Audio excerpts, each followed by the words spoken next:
Hi, hello, how are you doing? My name is Sam and welcome to my channel. I have a a pretty large stack of books here. It is 21 books actually, and these are 21 books that I want to read in 2020, and not just like 21 books that I'm like excited to get to this year or anything, but 21 books that I have had on my shelf for over a year. I think most of them are probably, yeah, they're all at least 2 years old on my shelf, and like Soulless is probably nearly like 5-6 years like at this point. So it's been a while. Like some of these like have actually been gathering dust. Like one of them, I think it has like some sun damage because it was like in the sunlight for so long and I just didn't move it, and I had to like, there was like a layer of dust. It was disgusting, and yes, I do feel bad that some of these books have gone unread from me. I hope to read them all this year. I guess I can't guarantee that. The reason that a lot of them just haven't been picked up yet are because they aren't like shouting at me from the shelves, you know? I just don't feel super motivated for a lot of them. That being said, I recently unhauled a bunch of books, and these books made the cut of staying, which means that I am interested enough to read them. Which, I mean, I unhauled a lot of books and I was like, oh yeah, you know, maybe I'll read it, but no, let's be realistic, I won't. Like these all, I'm like, yes, I will read it. Hopefully soon. I guess maybe next time I unhaul, some of them may not make the cut, especially if I read them and don't like them, but for now, they really are books that I plan on reading and like realistically think I will get to, because I'm trying to declutter. But let's just get into it. Let's talk about the books. And if you've read any of these books, let me know if they're like, if I should be reading them right now, like if it's a major mistake for me to have put them off. Which it might be for some of them. Also, I want to say most of them are like standalones or the first in a series. I do have 2 books on here that are book 2 in a series, and I think they're the bottom of the stack, but for those 2 books I do plan on rereading book 1. Probably. At least for sure in one case. I don't know about the other one. But yeah, so they kind of come with a little extra baggage, which is another reason I've been pushing them off, but let's just go. So the first one is A Fire and Stars by Audrey Coulthurst. This is it's a queer romance fantasy book, I think, which is one of the big reasons I picked it up in the first place, because you don't see a lot of, at least when this came out, you didn't see a lot of queer fantasy romance stories. When was it published? Yeah, 2016. So I think I got this like right off the bat when it came out. So that's a long time to have a book and not read it. Truly do not know too much about it. One of them's a princess, I think. One of them is a huntress. There's magic. Oh, they're both princesses. Okay, that makes it better. One of them is the sister of the other one's betrothed, and they have to go on a quest, I think. They have to save their kingdoms, and they fall in love along the way, and it sounds really good. I've wanted to read this for a long time for a reason. I think it's a series. I think there's 2 books. You know I'm a big fan of like queer books, so this one has a pretty high chance of getting read this year, I think. Maybe I'll save it for June, July, August, but maybe I'll read it sooner. Timekeeper by Tara Sim. This is another one that I actually bought right when it came out. I think I had this one pre-ordered because I have like the pre-order gift, which were some character cards. Probably the reason I pre-ordered it, because I used to be like a big fan of pre-order gifts. Like even if I wasn't interested in the book, I was like, I need the gifts. Like, I'm glad I don't do that anymore. This one is also a queer story. It is a sort of steampunk fantasy trilogy, it says in here. I honestly don't know that much about it. It's one of those books like I don't want to know that much about it. Like I'm really happy just knowing it is a steampunk queer fantasy story. That's why I picked it up. That's why I want to read it. That's why I still want to read it. I mean, this cover, just stunning. It's a stunner. I know they like changed the cover design slightly for books 2 and 3, but they do match enough that I wouldn't be upset to have all 3 of them on my shelf. So hopefully I'll read this one this year. I'm also, I don't know if I've mentioned this ever, but I'm a huge steampunk and cyberpunk fan. Like those aesthetics, genres are super attractive to me as a reader. I think that they're underutilized, especially in the YA sphere. So another reason I'm excited to read this one. When did this come out? When did this come out? Also 2016! I'm sensing a trend. But I do remember pre-ordering this one for a while. Oops. Alright, so this next one, There is actually a TV show coming out this year or next year based off the books, and it is a staple and a just classic in the sci-fi genre, and that is Isaac Asimov's Foundation, and this is the British edition because I think it's just really pretty. And did I buy this when I was abroad? I don't think so. I think I bought it after the fact from Book Depository. I mean, I haven't had this book for nearly as long as the other two I just mentioned, but I have had it for a while, and it's one of those books that because it's like a classic, I'm like, yes, I'm going to read it someday. And it's honestly not long. It would probably take me like no time at all to read. I don't 100% know what this is about. I actually know nothing about it. I guess that this guy is exiled. I'm just like judging from the back. This guy is exiled and he starts a foundation that is going to change the fate of the galaxy. That's really all it gives me on the back. Like I said, this is sort of like a classic in modern science fiction and has really paved the way for a lot of things. And not just in science fiction. I know that the Foundation books and then the iRobot books, also by Isaac Asimov, share like a connected universe of sorts that he didn't actually put into place until much later in the stories, and that's something that Brandon Sanderson looked at and was like, what if you did that from the beginning? And that's kind of like one of the seeds for his Cosmere. So if you're a big Cosmere fan, these technically seeded that. So this one is probably the book that has been sitting longest on my shelf, or the whole series that's been sitting longest on my shelf that I haven't read. I got it however many years ago as a box set for Christmas, and it was the same year I got the Mistborn trilogy as box set for Christmas, and I read those and I loved those. And I have high hopes for these, but I just refuse to pick them up for some reason, maybe because I know I'm gonna like them. And that is Soulless by Gail Carriger. This is the first in the Parasol Protectorate series. I think she's got some spin-offs now. I think there's like a YA series and then like a direct spin-off about the main character's daughter. Basically, it follows our protagonist, Alexia, a little bit Alexis. Follows our protagonist, Alexia. She has Soulless, and that means that she can like, I don't know if it's like sense the souls of like the supernatural, or like, oh, it says negate supernatural powers. There we go. That's because she has no soul. She can negate supernatural powers. And this is I think it's also steampunk, which, hell yes. I think I just made it clear I love steampunk.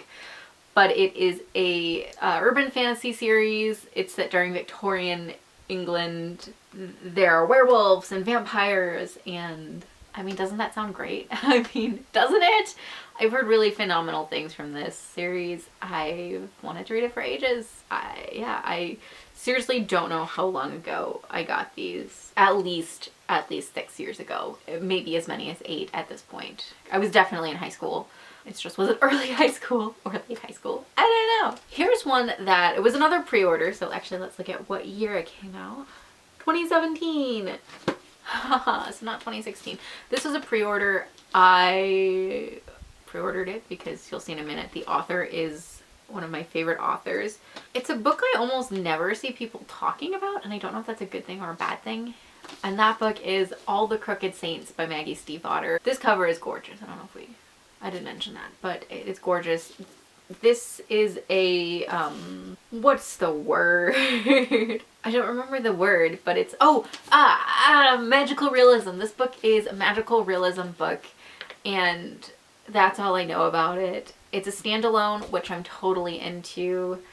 I think it's about a family that can perform miracles. Okay, that's what it says. Yeah, it's about a family that can perform miracles. I don't know anything beyond the plot. I know that there was a little bit of controversy when it came out. Oh my god, did the cover just rip? Did I just rip it? Oh, how did that happen? Oh shit. This is like a pretty bad tear too. Look at that. I just like, oh. Probably just from grabbing it. Oh, how sad. Okay, well, the cover is still lovely. If I fall in love with the book when I finally read it, maybe I'll get a new edition. I don't even know if they make it in hardback anymore. I never like see it on the shelves. It's never really talked about, but I'm a big fan of Maggie Stiefvater, and the way she talks about the writing process of this book and her health at the time is really moving to me, and I really like being able to read texts and know kind of what an author was going through at the time.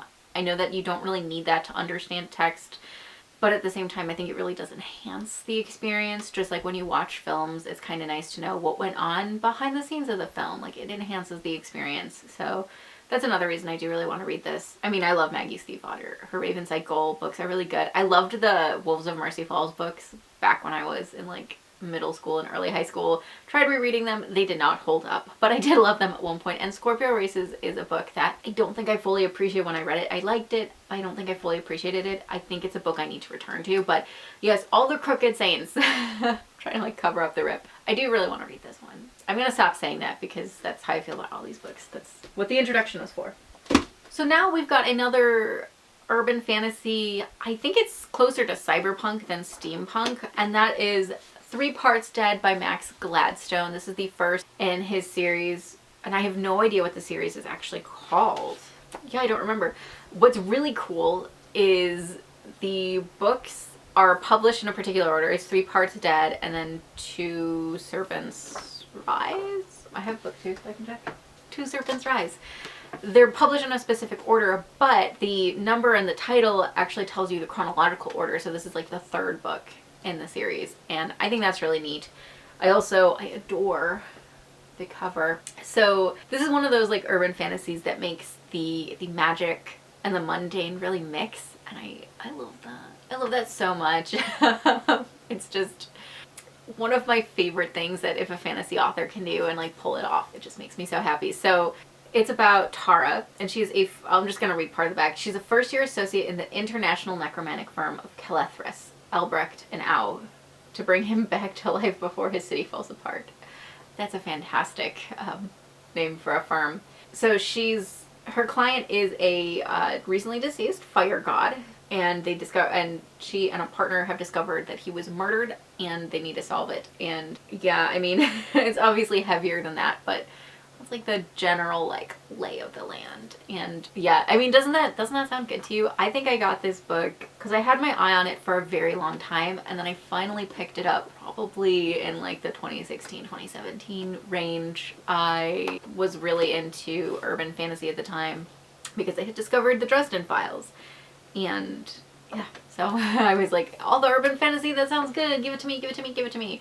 I know this isn't like a strict urban fantasy, but it is like close enough that it like caught my attention at the time. We're back to another, I don't know if you can call this one a classic, but I think it definitely put his name on the map, and that is John Scalzi's Old Man War. I have the whole series in matching editions, which were very hard for me to find for whatever reason. I actually got this specific edition in Colorado at the Tattered Cover. Is that the name of the bookstore? Yeah. I have a friend who lives out in Colorado, and I visited her and picked this up because I was like, well, that sounds good. I want to read it. It is basically about a group of military men, I guess. They go into space, but only old men are allowed to fight in this war. They basically give them new bodies, I think. I don't think they like regenerate into young bodies. I think they're given like a new young body, but they can only do it once they've already lived a full life, and then they can join the old man's war troops, I guess. I'm probably not using like the actual technical terms for things, but that's the premise. We follow our character as he enters it, and of course it gets complicated because why wouldn't it?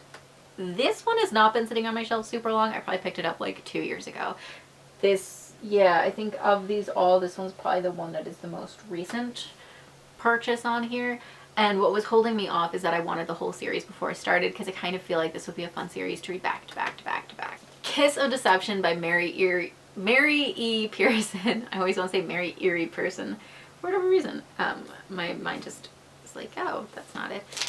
This is a series that always gets super, super acclaimed, and I just never read it. I have the first 2. I've heard this one also has like a great plot twist, like, or something, and I'm always living for that. This is definitely not a first edition, but I probably got it right around the time that book 2 came out. So was it like 2015, 2016? It's about a princess who, I think she's a princess, she runs away, and there are 2 guys who are after her. One of them wants to kill her, one of them is trying to rescue her, I think, and you don't know which is which until like the end. And doesn't that sound amazing? Because I think it sounds, I mean, yeah, I've heard amazing things about this series. There's a spin-off now that I've also heard really good things about. It's probably been like since last February since I was wowed by a YA fantasy read, so hopefully this one is the one to do it for me.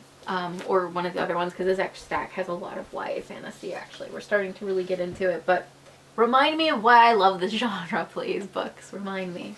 Next up, we have a completely different book than what I normally read, and that is Call for the Dead by Jean le Carré. This is the first of the George Smiley novels, and I picked it up not long after arriving home from being abroad, because when I was abroad, I actually went on a walking tour of like central London, and it was a spy tour, and the guy, he talked about like real spy craft, but he also talked a lot about spy novels and spy movies, and almost always he was talking about George Smiley books. So I was like, okay, definitely gonna pick it up and give it a try. I still haven't. Now the author has passed away late last year, so it was kind of recently, and that makes me even more interested in reading it. Also, it's really thin. Call for the Dead is not like the best well-known of his books.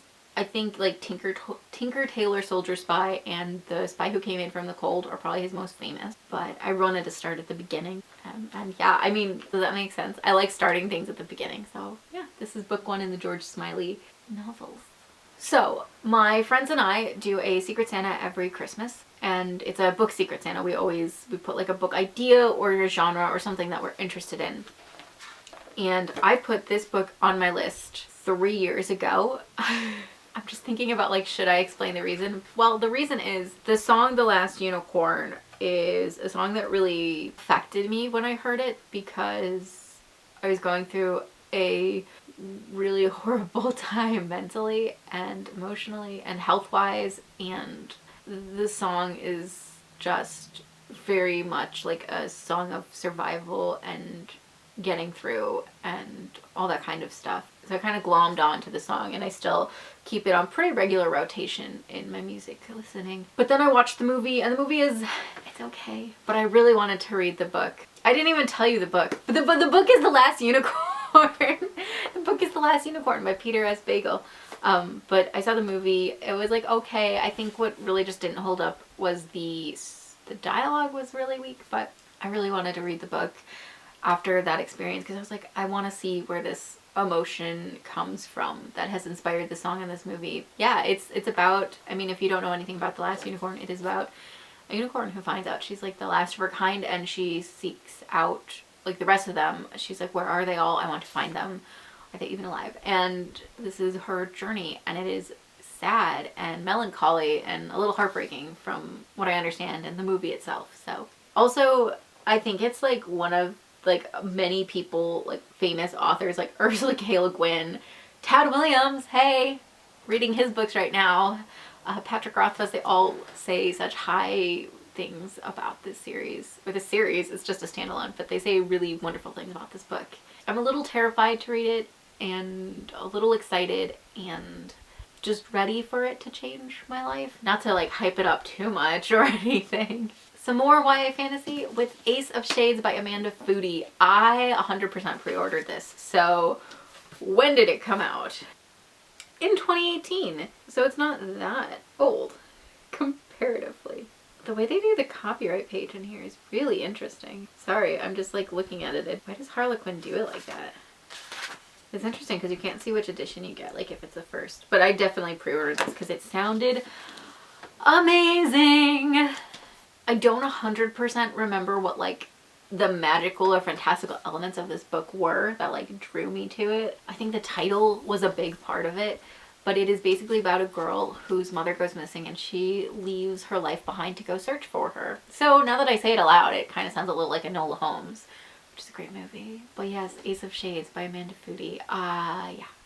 I've also just like, I feel like it's like a sleeper series. Like I don't see it mentioned all the time, but anytime anyone online mentions it, they're like, this series is amazing. Much excitement. My only concern, I guess, is published by Harlequin Teen. And I have had possibly the worst track record with Harlequin Queen out of any publisher. I've only enjoyed one other series that they published, and that was the Iron Fae. I've read a bunch of novels published by Harlequin Teen. I think they had like a corner on the market for a while in YA, like paranormal romance. And it was all disappointing. I thought it was all really poorly edited, and just like based on that, I feel like it could only be the publisher's fault, which sounds really negative. I'm not like saying they're a bad publisher. They just have a really bad track record with me. So that's a little concerning, but hopefully I love Ace of Shades, and hopefully I'll read it soon, because I'm kind of excited for it. Like when I was making this list together, some of these books, like I'm excited to read them all, but some of them I was like much more excited for, and this was definitely one of them. Maybe you'll see it show up in a reading vlog soon or a review soon. I don't know. I read a lot of fantasy. I don't think I've ever read any grimdark though, unless you count Nevernight, but I don't know if that is like quite grimdark. But a series that is, at least I understand it to be, is the First Law series by Joe Abercrombie, and The Blade itself is the first book in that series. He has a big picture of himself. Wow! I've had this book pretty much since they changed covers, so I think 2018, based on the back where it says cover copyright 2018 Hachette. I just was putting it off for a long time, and then they did the cover redesign, and I was like, you know what, this is a good time to buy it. Why not? And then I never read it. Not 100% sure what it's about. There's not a description on the back. I think it's like a band of like marauders or mercenaries or something, and I'm sure they get caught up in something and whatnot. I do remember like when I was debating it, I just like read the first like page in the bookstore and I like fell in love with the writing. So that is also really exciting. I have 2 copies of this book. This isn't even the first copy I bought now that I think about it, because I have the Glance like hardcover 10th anniversary edition of it, which is like somewhere else right now, and that I probably bought before this one. Probably. When was the 10-year anniversary of this book? Now I can tell you. 2016. Yep, that sounds right. Sticking to our track record. Okay, I don't want to speak too soon, but I'm pretty sure the rest of these are all... Oh no, 2 of them are, but all but 2 of the rest of these are YA fantasy that I have had sitting on my shelf for ages and haven't read. First up, we have The Traitors Kiss by Erin Beatty. I had a friend who recommended this to me, and that was maybe the last time we talked. But she was like, you'll love it, it's really good. We bonded over like Throne of Glass, so I'm assuming she's basing it off that kind of stuff. I would have bought this like really early into when it was published. Yeah, so 2017. That fits. I don't know what it's about. I don't want to read about what it's about because I don't want to like ruin it. I think it's one I'll probably enjoy going into without anything. But I do remember thinking it sounded like a similar-ish description to The Winter's Curse. And I haven't read The Winter's Curse, and spoiler alert, it's in this pile. But I know I'll like The Winter's Curse. How do I know that? I don't know. I just know it. So I'm fairly certain I will like this book as well, in this trilogy. Oh my god, this book has one of my favorite covers, and that is An Enchantment of Ravens by Margaret Rogerson. I've seen a lot of people compare it to a guitar, and okay, I guess that's not really why I was drawn to it. I was definitely drawn to it because I love the cover, and I was also definitely drawn to it because from what I understand, it is about a human girl who is an artist, and she is taken into like the fairy, the fae world to create art for a prince or a lord of some sort because they cannot create art. And it is a love story, and I just really love the general concept of humans being stolen away or taken into fairy lands. I think it's just very, very intriguing. Like, I love stories of changelings and whatnot, and this has those kinds of like W.B. Yeats. Oh god. It has just like those vibes. I probably pre-ordered this one too. If I didn't, I bought it like right away at the beginning. So when did this come out? 2017. And here it is, The Winter's Curse by Marie Rodkowski. Yay! I really want to read this series. I loved her other book that just came out, The Midnight Lie. I loved it so much, and so many people I know love this series, and I think maybe it's because so many people love it that I keep pushing it off, because I'm like, yes, there will come a day when I just need a series I know I'm gonna love, and that's this. But honestly, it's been too long. I picked this book up, I got the hardcovers around the time that book 3 came out, because I remember there was a big deal. They were changing the covers into these really ugly things. Well, they had such lovely covers. So this one came out in 2014, assuming they came out like one a year. I think they did. That would have been like 2016 or 2017. So continuing the trend, it's been on my shelves forever. I had good taste, I guess, in 2016. Oh, I didn't say what it's about. It is about a girl who buys a slave, or is gifted a slave. I guess she's like the general's daughter or something, and she forms an attachment, a friendship, a relationship with the slave. That all sounds really bad saying it loud, and I don't know much more about the plot except that it is very much a series and a story about not equality, but like she frees him. She has to like basically lose everything and put them on like equal footing, I guess. Like, it's a book that is like strongly condemning slavery. I mean, any book that doesn't do that is probably not good. But I've heard it's like a really well done narrative of that, of sorts. I feel like I'm not being clear there, but it is a book that tackles the system and says something about it. Sounded stupid. This one actually I haven't had for that long either, and it came out a while ago, but I've only had it for like maybe 3 years, because 3 or 4 years, because a professor at my school actually recommended it to me, and that was Oreo by Fran Ross. This is a retelling of the Theseus myth, about 2 black girls. 2? Maybe just 1. Okay, yeah, it's just one black girl. Her name is Oreo. And I'm a big fan of myths and myth retellings, and so this was recommended to me by a professor who, I was actually really sad because she was teaching this book for a class and I couldn't take the class because I was taking other classes, and as much as I love those kinds of things, they just, mythology and classics classes, it wasn't my major or minor, so there was no reason for me to take the class, and other things came first. But so I got her reading list, and this was this was on it, and it was probably the one I was most interested in, so I picked it up and never read it. Full of a took. The Wrath and the Dawn by Renee Ahdieh.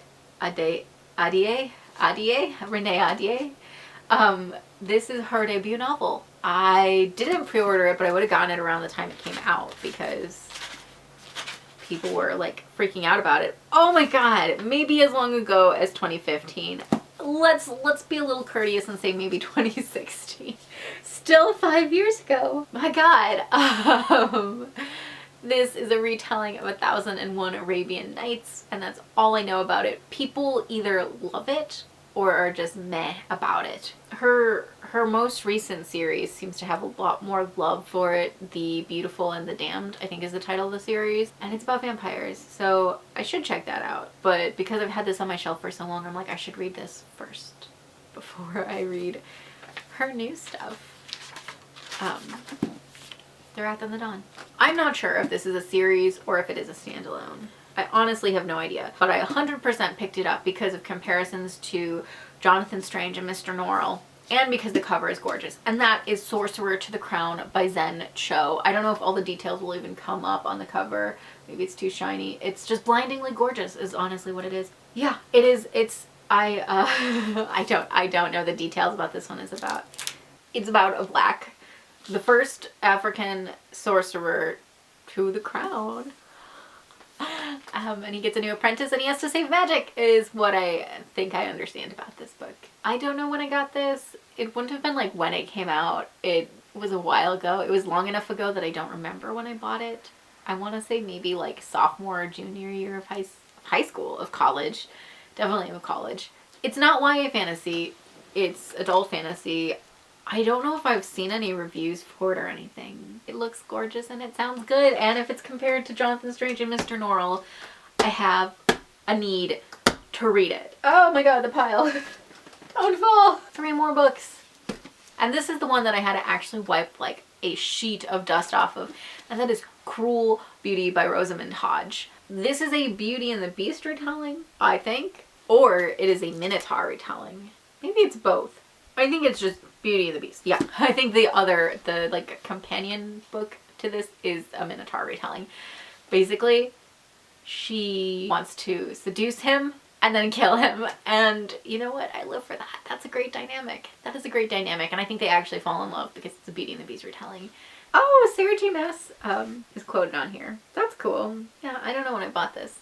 Long time ago. Let's say 5 years ago. Just keeping with it. These last 2 are the 2 that I was talking about where I'd have to reread books, one in the series. Probably, and that is, first one is Fire Falling by Elise Kova. This series is kind of like an epic fantasy, YA fantasy world with like Avatar, The Last Airbender elements, because they have like powers over the elements, and she has power over air, if I'm remembering correctly. And she might be the last one who does.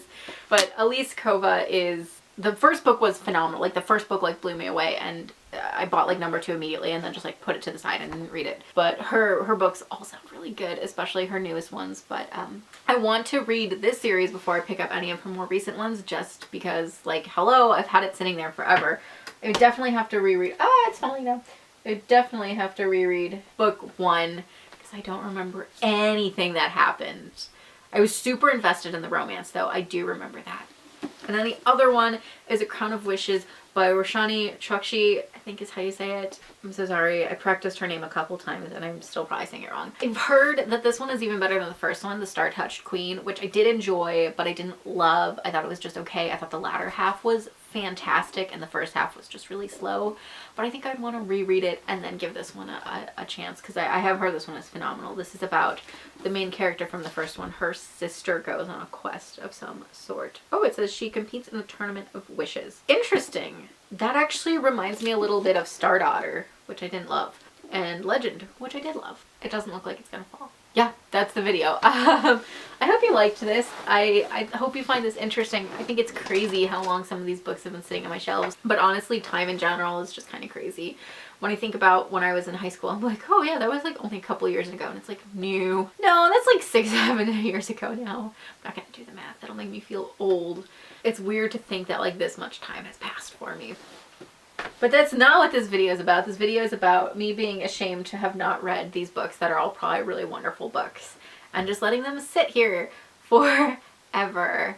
Good on me. Thank you for watching. Thank you for showing up in the first place and for sticking around. And I hope you are having a wonderful day. I hope that you are staying warm if it's cold where you are. And I hope you're staying safe. I will see you guys next week. See you next time.